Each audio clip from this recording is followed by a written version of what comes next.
ak Paco mu tax takk médaille bu rafet Paco ñu ngi lay nuyu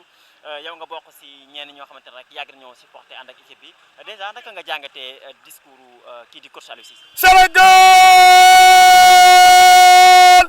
rek fondamentalement carrément exactement légalement absolument dollement cordialement honorable ay waa ji loolu moom lan la tekk Paco. loolu mooy Sénégal rek ba mu taxaw bu baax a baax ñëpp nekk ci gannaawam ci mooyu gën a rafet ci mooyu gën a am solo ci mooy yoo xam ne da koy galvaniser ki nga xam ne mooy coach Aliou Cissé tey joxe listu ñaar fukki nit ak juróom-benn ci fukki million wu nit ak juróom-ñaar nga tànn ci loolu pour ñu dem galvaniser raaya réew mi man nag maa ngi tudd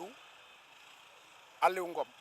sama tur dëgg Aliou Ngom la mais Paco Sénégal rek lañ may wax man nag maay mascotte équipe nationale u Sénégal yi bokk ci biir 12e gaynde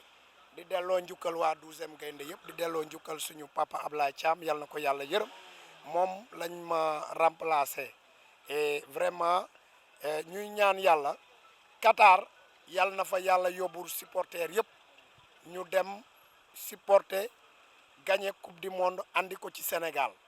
ndax nag mën nañ ko te yàlla nag cër yi mu yore bari na ay maqaamam tamitam mën na lu ne fukki nit ak benn ñooy ne ci biir terrain bi man dama gëmul ne lu tax fukki nit ak benn yooyu ay nit yu weex rek la war a mën a doon lu tax warta mën a doon fukki nit ak benn yu ñuul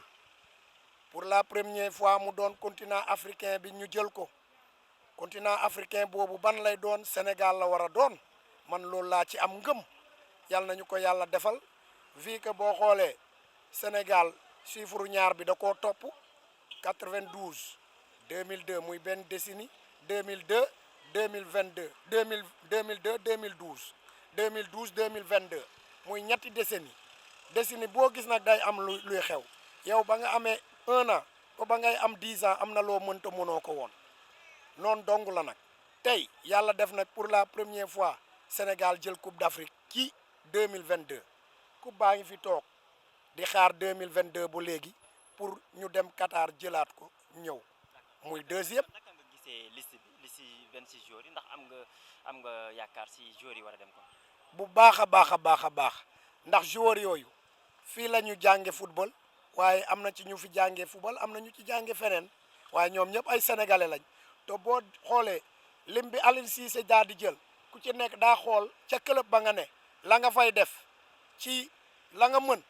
moom mu xool ne lii la soxla ci yow mu jël la te bu ngeen xoolee meilleur joueur bi ci àdduna bi ñëpp nangu ko muy Sadio Mané même bu dee sax kee lan jox titre bi waaye man damaa jàpp ne man sama meilleur joueur mooy Sadio Mané moom Sénégal la ko am nañ suñu Kalidou Koulibaly nekk le capitaine nekk bokk ci meilleur défenseur au monde ñu am gardien boo xam ne meilleur gardien la du monde ak ay joueurs yoo xam ne seeni talent c'est extraordinaire complexé wuñu benn joueur kon ñoom yàgg nañoo daje képp ku ñu sélectionné nga nar a dem fële Qatar rek joueurs yi Aliou Cissé sélectionné joué nañu ak yow xam nañ la complexé wuñ la am na ci ñu joué ak yow xam nañ la complexé wuñ la kon man jàpp naa ne gis nga mbir mi ngëm-ngëm rek la laaj nit nag da ngay am loo gëm te boo gëmee dara gëm ne lii lu war a mën a nekk la rek yàlla jàppale la ci Sénégal rek voilà dama génne lu bees tàq loo xam ne dama dem ba Paris fekk ki nga xam ne mooy Sidi ñu koy wax saay vocal bu ngeen dégloo entraînement bi mujj Thiès ci Coupe d'Afrique bi mu fa demee ànd ak 12e gaynde dama woyoon foofu man ak waa 12e gaynde Sénégal on t'aime mooy Alioune on t'aime il y a que toi Alioune on t'aime parmi tous nos amis on peut pas t'oublier bi ma ko woyee vidéo bi daw si internet bi benn sénégalais buy dund France déglu son boobu mu reprendre ko jël refrain yi daa di koy defaraat mooy boobu gars yi di teg fii sénégalais yu bari ñu ngi koy teg mais xamuñu sax waa ji bi ma demee Paris benn waay moo def benn sinap ci man le gars il m'a contacté ne ma dama la doon wër ma ne ko man dama la doon wër ñu daje ci benn restaurant en France ñu dem studio dugg studio def benn son boo xam ne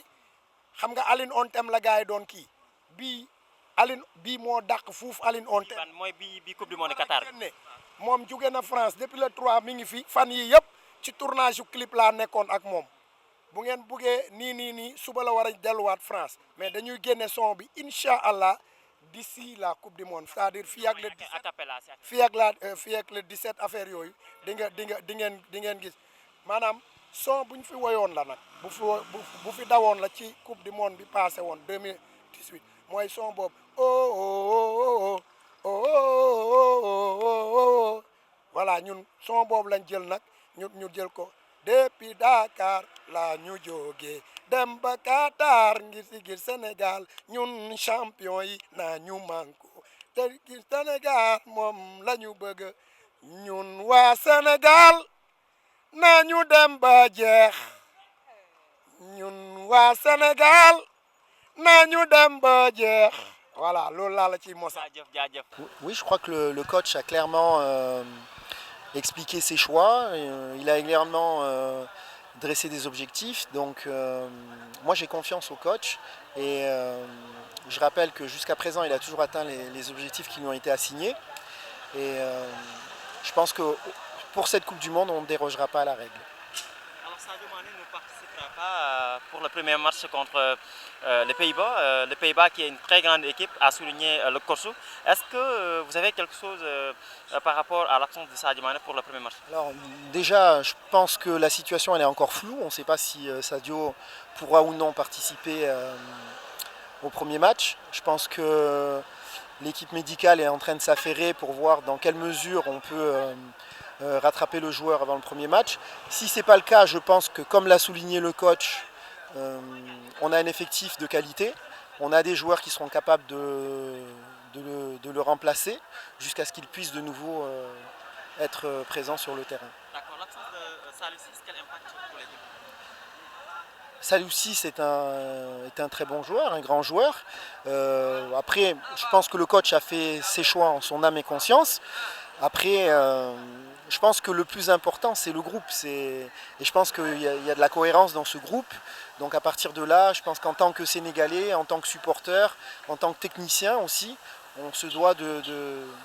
soutenir ce groupe, de l'encourager et de l'accompagner jusqu'au bout de l'aventure. D'accord. Rappelez-nous le nom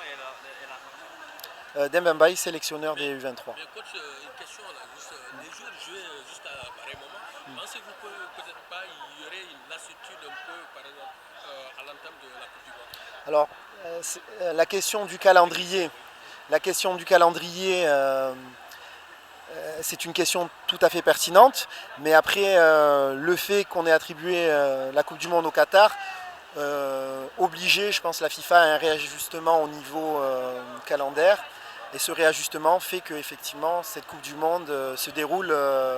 en hiver, donc sur cette zone géographique, parce que c'est le seul moment où on pouvait permettre aux joueurs de vraiment donner la pleine mesure de leurs moyens. Je pense que si on l'avait fait en été, comme c'était le cas précédemment, ça aurait été une Coupe du Monde qui aurait eu un impact physique très lourd pour les joueurs et qui aurait pu causer beaucoup de blessures et beaucoup d'autres problèmes. Une dernière question. Dans le groupe A, par exemple, où le Sénégal fait figure peut-être entre favoris au ACD, bon, comment voyez-vous un peu par rapport au Sénégal face à ses adversaires? Mais le Sénégal est une grande équipe, c'est une grande nation du football. Je rappelle qu'on est 18e mondial dans le classement FIFA. Donc ça veut dire que nous sommes à minima des outsiders et au mieux des favoris. Donc, et aujourd'hui, le coach l'a bien dit dans son discours, il se montrera ambitieux sur cette Coupe du Monde. Le premier objectif, c'est de passer le premier tour et ensuite d'aller le plus loin possible. Et je pense qu'on a un groupe qui commence à être expérimenté.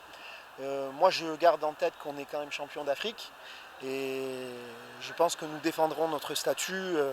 avec le maximum d'engagement.